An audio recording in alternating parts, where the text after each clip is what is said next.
Ya, ini suasana di tempat kerja. Jadi saya seneng nata-nata kolam, ditanamin rumput.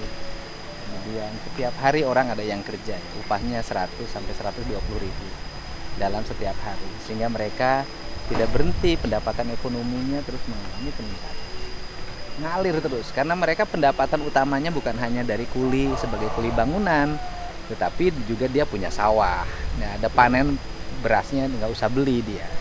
Terus kemudian dia punya kebun, ada panen rambutan, ada panen kelapa, sehingga kehidupannya relatif mapan. Tidak semuanya serta merta uang dari tempat kerja ini yang dia kumpulkan untuk kebutuhan sehari-hari.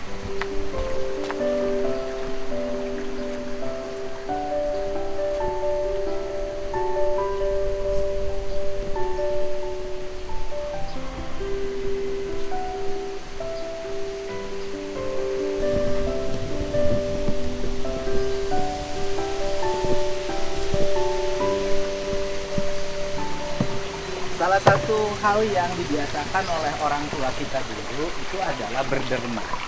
Derma itu apa sih? Derma itu melakukan sesuatu tanpa harapan. Kadang bisa jadi yang didapatkannya adalah keburukan. Gitu loh. Berbuat baik tapi dibalas dengan bukan dengan kebaikan, dengan keburukan. Kata Mas Sujiwo Tejo, kalau berbuat baik mendapat kebaikan itu namanya amal, kata dia kan, karena ada pahalanya.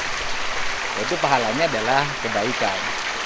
Tapi kalau berbuat baik dibalas dengan kejahatan, itu derma.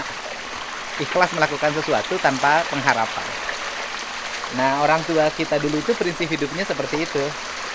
Jadi sangat rajin berderma.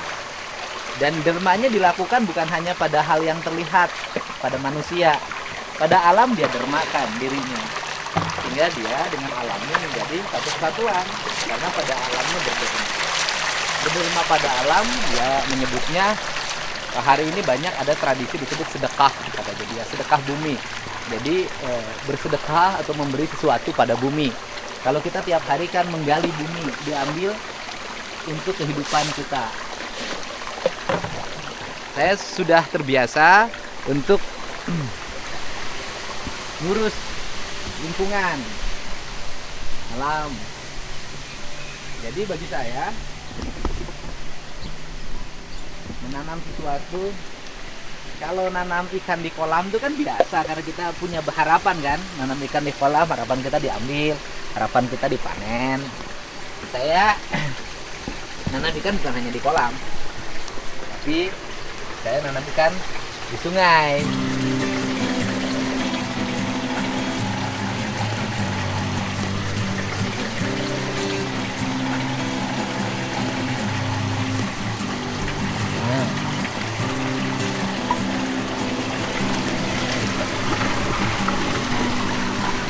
Sungai saya tanamin. Untuk apa di sungai saya tanamin? Karena kan saya dapat air dari sungai untuk mengisi kolam ini. Karena saya dapat air dari sungai untuk mengisi kolam ini, maka saya ngasih hadiah ke sungai berupa ikan, berupa perawatan sungai. Nah, kita ini terbalik. Banyak mendapatkan hidup dari sungai dan kehidupan, tapi sungainya kita nistakan. Sungainya kita kotorin, sungainya setiap hari kita buangin limbah, buangin sampah. Itulah yang kita lakukan. Jangankan menderma, berbalas budi baik pada sungai aja kita nggak mau. Berbalas budi baik pada alam aja kita nggak mau. Nah, inilah yang terjadi dalam kehidupan kita sekarang. Pengennya ngambil aja, memberinya enggak. Padahal kalimatnya kan tangan di atas lebih mulia dari tangan di bawah. Melakukan sesuatu yang bermanfaat bagi kehidupan nyata dan bagi kehidupan yang tidak nyata itu jauh lebih baik daripada kita ngambilin dari kehidupan nyata dan berharap juga dari kehidupan tidak nyata. Kemudian nikmatin. Jadi belum selesai, nanti penataannya akan lebih baik lagi. Asalnya ikannya banyak, tadi kemarin sempat banjir, tapi dia tidak pergi, ikannya tetap banyak di sini. Dan sekarang kita akan berjalan menuju rumah saya. Pasti di suasananya panas nih. Ya di rumah saya agak adem. Nanti kita cerita-cerita ngobrol-ngobrol yang lain, yang seru, yang lagi in hari ini ya. Pokoknya kalau ceritanya saya pasti bercerita tentang masa lalu. Cerita masa lalu untuk masa depan.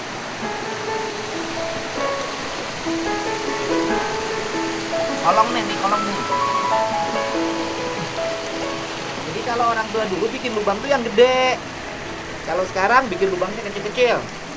Kalau dulu tuh bikin lubang tuh gede-gede, ya bisa untuk tempat sembunyi. Kemudian bisa lewat.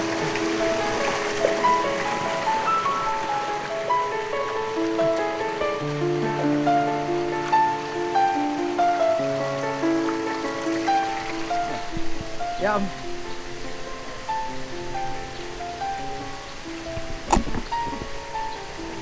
Ya, sebelum ngasih makan, sebelum pulang ke rumah, kita ngasih makan satu lagi kasihan.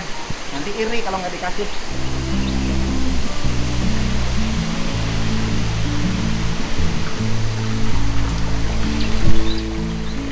Iri kalau nggak dikasih, semuanya harus dikasih.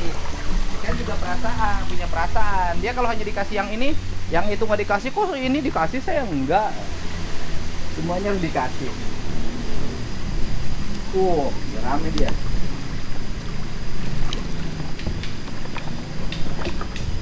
Adab. Gimana cara agar ikan merasa dihormatin? Agar ikan merasa dihormatin, ya ngasih makannya juga penuh kehormatan. Kan?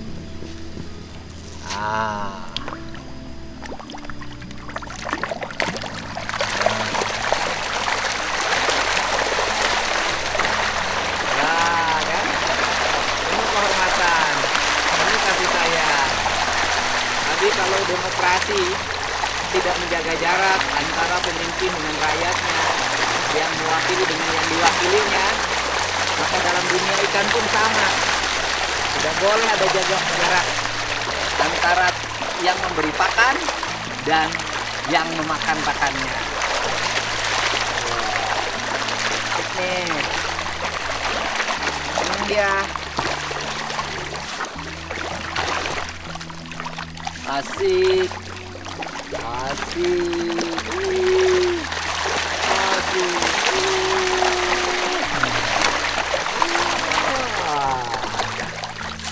ya.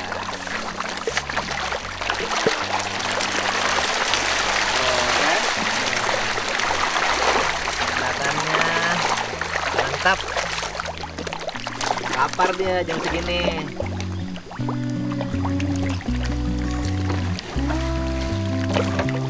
Ya ketemu tuannya kan.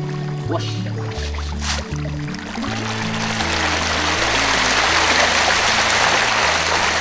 Lalu ngasih makan nih. Coba nih. Ngasih makan.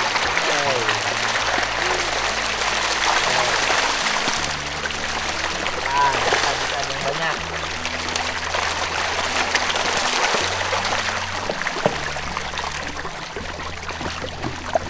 Sekali lagi, soalnya kita mau pulang dulu ke rumah. Di Pakuan. Di Pakuan. Makan yang banyak.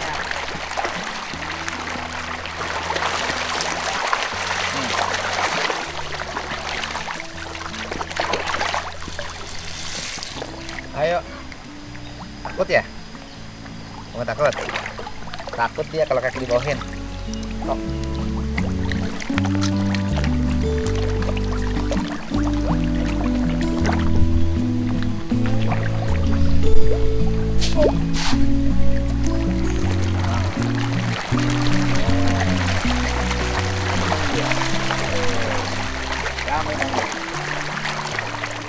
Siapa yang menikmati ikan ini nanti? Belum tentu saya kok, saya mah jarang. Banyak orang. Apa yang kita kerjakan belum tentu itu untuk kita, tapi bisa jadi untuk orang lain. Tetapi kita bahagia dalam proses mengerjakan. Apa yang kita kerjakan belum tentu untuk kita, bisa jadi yang kita kerjakan hasilnya buat orang lain. Tapi kita mendapat kebahagiaan dari proses mengerjakan.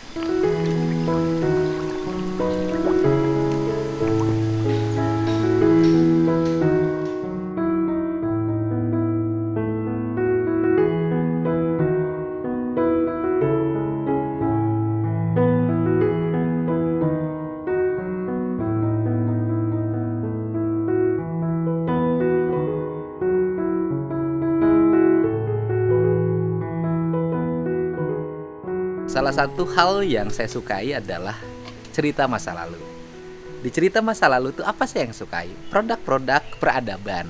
Di antaranya bangunan, tata kelola lingkungan, itu yang saya sukai. Maka pasti orang bercerita tentang sejarah. Orang suka Majapahit, maka di situ ada arsitektur Majapahit.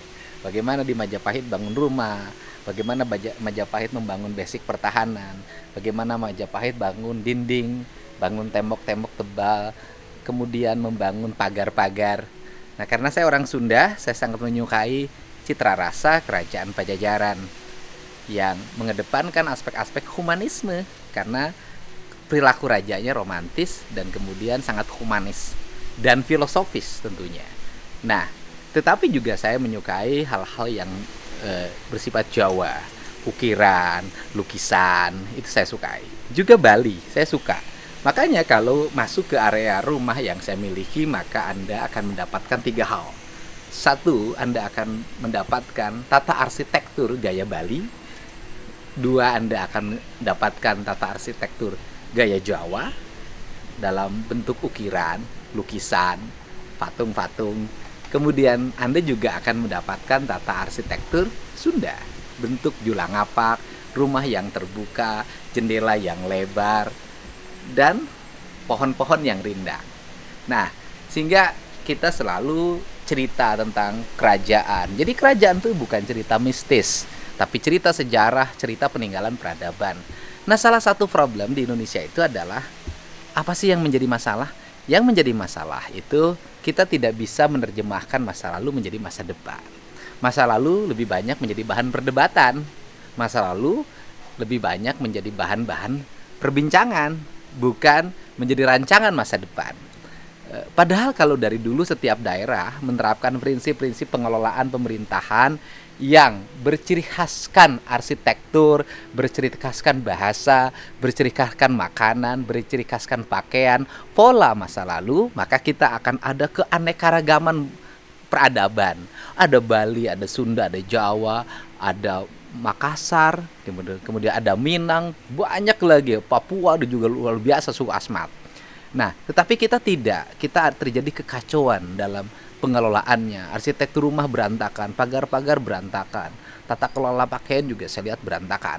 Nah, makanan juga berantakan, campur baur, nggak jelas. Nah, padahal kalau kita, apa sih yang kita suka dari Bali? Ya pasti tergambar tuh Bali itu bangunannya kayak gini, patung-patungnya, kemudian bakar-bakar ratusnya atau kemenyannya, bunga yang diselipkan di telinga, kemudian gamelan yang tidak berhenti di hotel-hotel, di restoran-restoran, kemudian di bandara, kemudian dalam setiap waktu orang membakar dupa, menebar bunga. Itu yang membuat eksotisme, deburan ombaknya, pohon-pohonnya, keranya, semuanya membuat orang cenderung ingin tetap ke Bali, sehingga Bali menjadi tempat wisata yang paling favorit di dunia, bukan hanya di Indonesia.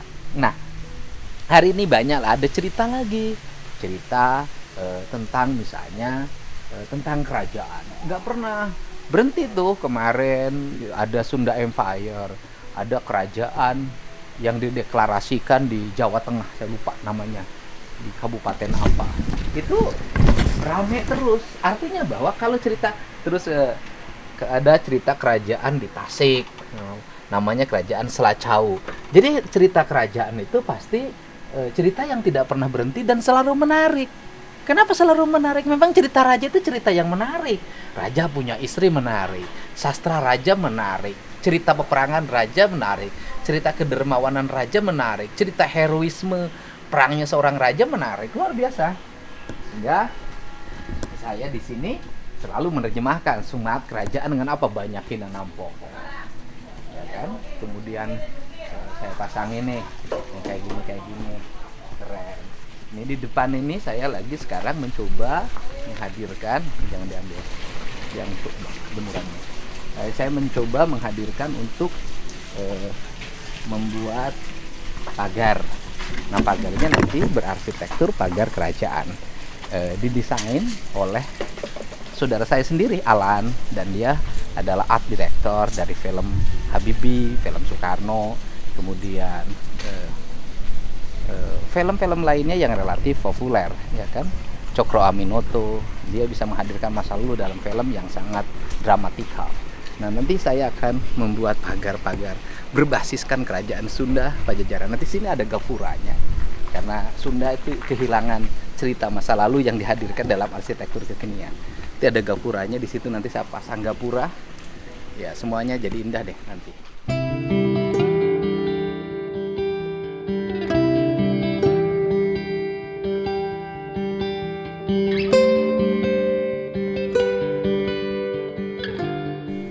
Nah, apa sih yang saya ceritakan? Nah, hari ini kan rame tuh cerita tentang kerajaan Angling Dharma di Pandeglang. Rame, jadi kontroversi. Banyak orang yang bertanya sama saya, kata Kang Didi, gimana sih cerita tentang Angling Dharma? Nah, cerita tentang Angling Dharma berarti kita cerita tentang sebuah kerajaan yang luar biasa membangun kemakmuran. Esensi dari kerajaan itu apa sih? Esensinya adalah membangun kemakmuran rakyat. Terus kemudian kalau seorang ngaku raja, boleh nggak? Ya silahkan saja. Orang ngaku apapun boleh kan? Yang tidak boleh tuh ngaku sarjana, tapi tanpa sertifikat. Karena sarjana itu lahir dari perguruan tinggi, harus kuliah, harus ada bukti otentik dia kuliahnya, harus ada sertifikatnya, ijazahnya, harus, kalau dulu harus bikin skripsi, harus bikin tesis, harus bikin disertasi, ya itu sah dan itu menjadi persyaratan dari berbagai kegiatan pemerintahan yang berbasis administrasi. Nah kemudian kalau raja, lah si raja SK-nya dari mana? Kan nggak ada SK-nya. Ya kan kalau mendirikan, kecuali kalau kerajaan kayak Kesultanan Cirebon, kerajaan di Jogja, karena memang sudah secara formal kan diakui dan secara administratif harus ada otentik administratif pengakuannya di wilayah kerajaannya, kesultanannya. Kalau mendeklarasikan diri jadi raja, boleh juga boleh. Kenapa sih? Apa yang dilarang? Loh, yang kemarin dihukum itu kalau ada perbuatan pidananya, mungut iuran, ya kan? Mungut iuran, kemudian uang iurannya digunakan untuk kepentingan pribadi. Nah itu nggak boleh. Masa raja mungut sih? Raja itu membeli, mendermakan diri, gitu loh, membantu, gitu. Kalau memungut bukan raja namanya, ngumpulin orang dipungutin, preman itu namanya, bukan raja. Jadi kalau di kerajaan Angling Dharma yang di Pandeglang ini misalnya rajanya tiap hari bangunin rumah rakyat miskin, ya bagus. Setiap hari membantu anak-anak yatim, ya bagus. Setiap hari ngurus janda-janda tua, ya bagus. Ngurus janda muda juga boleh asal jangan bertengkar. Istrinya 4 juga boleh, silahkan aja, itu hak setiap orang. Yang penting kan urusan pribadi mereka. Yang penting diantara istri-istrinya rukun, tidak saling melaporkan ke polisi, kan gitu. Nah, kemudian kalau negara tidak dirugikan nggak apa-apa, berarti raja itu membantu negara dong. Di desanya raja bangunin jalan biaya sendiri, top. Di desanya raja bangunin rumah-rumah rakyat miskin biaya sendiri, top. Di desanya raja menyekolahkan anak-anak yatim biaya sendiri, top. Nah ini hebat. Nah terus kemudian apa sih harapan Kang Didi? Kalau harapan saya, kalau di setiap desa itu ada raja, kemudian rajanya membangun keadilan bagi lingkungannya, menyelesaikan berbagai problem sosial, punya rumah yang tertata, memiliki arsitektur yang keren sehingga bisa menjadi tempat kunjungan banyak orang untuk berwisata, kemudian menata kampungnya dengan desain arsitektur yang khas kerajaan, gitu loh. Kemudian dibangun rumah-rumah pertemuan warganya, pertemuan pemimpin desanya, dibuat dalam desain arsitektur yang keren, yang memadai, top. Bayangin kalau di seluruh Indonesia, misalnya ada 5.000 desa, di setiap desa ada tokoh-tokoh kuat yang membangun kemakmuran bagi rakyatnya, desanya tak ada lagi kemiskinan, di desanya semuanya terangi oleh listrik, raja yang biayain, di desanya anak-anak orang miskin, anak-anak yatim pada sekolah, di desanya janda-janda tua tiap hari mendapat beras, mendapat panganan yang memadai, di desanya rukun, tidak ada konflik, di desanya tidak ada lagi orang yang bertengkar karena rebutan air di sawah. Saya pikir negeri ini cepat maju deh. Yang penting rajanya jangan memungut. Itu saja ya. Jadi buat masalah Angling Dharma, ya saya sih gak ada problem. Dipersilahkan aja, mangga, selama tidak melanggar hukum selama tidak ada undang-undang yang ditabrak. Kekuatan kerajaan itu kan kultural, pengakuan. Raja itu adalah pengakuan dari warga.